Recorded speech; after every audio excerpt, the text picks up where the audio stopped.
Narito po ang News TV Quick Response Team sa Villamor Air Base kung saan po naririto po ang pinaka-operasyon ng pagdadala at pagtatransport ng mga relief goods mula po dito patungo po sa Tacloban o di kaya po ay minsan naman po ay yung pabalik ng mga eroplano ay nagsasakay sila ng mga tao galing doon papunta po dito sa Maynila. Tuloy-tuloy nga po ang biyahe ng mga C-130 dito at ilan sa mga C-130 na eroplano na pinairam pa ng pamahalaan ng Amerika.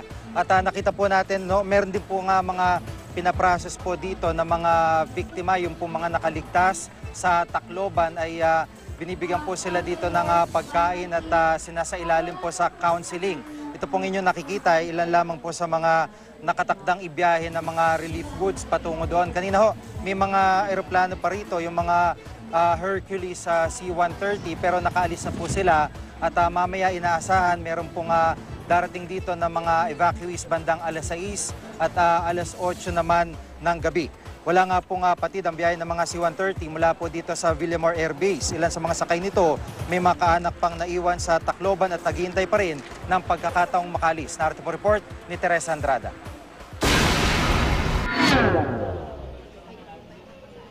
Hindi napigilang maluha ni Christopher Dakatimbang sa tuwing maaalala ang karanasan nilang mag-asawa nang tumama ang bagyong Yolanda sa Palo Leyte. Swerte na lang na nakaligtas siya, ang 2 taong gulang na anak na si Antonia at asawa na si Annabel na magwa8 buwang buntis. Kagabi sila dumating dito sa Villamor Air Base. Hindi raw alam ng kanilang mga kaanak dito sa Maynila na naririto na sila at nakaligtas dahil walang linya ng komunikasyon doon. Andito kami sa ano tong lugar? Sa Villamor Air Base. Puntan nyo na lang kami dito. Inaantay pa namin si nanay. Hindi pa dumating. Kagabi pa kami dito. 6 pang kaanak ni Christopher ang nasa Tacloban City Airport, naghihintay na makasakay sa C-130 at maihatid dito sa Maynila. Patuloy naman ang paghahatid ng relief goods sakay ng mga C-130 patungong Tacloban City. Madaling araw kanina, inaayos na ang mga sako-sako at kahon-kahong relief goods na dadalhin doon. Sabi ng Philippine Air Force, tinatayang nasa 15 hanggang 17,000 pounds ng relief goods ang kayang isakay sa bawat C-130. Food supplies and relief goods and their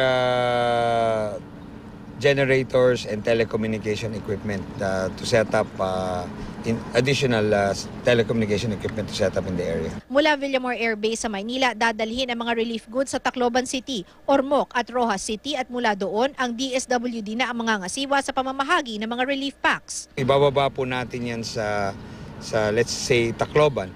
Meron po tayong mga helicopters na as we speak ngayon and yesterday na-identify na yung mga outlying barangays that we have to service. So sila po yung magdadala niyan doon. 400 Army personnel ang sasakay sa C-130 plane ngayong araw para makatulong sa security efforts ng transportasyon ng mga relief goods. Teresa Andrada, GMA News.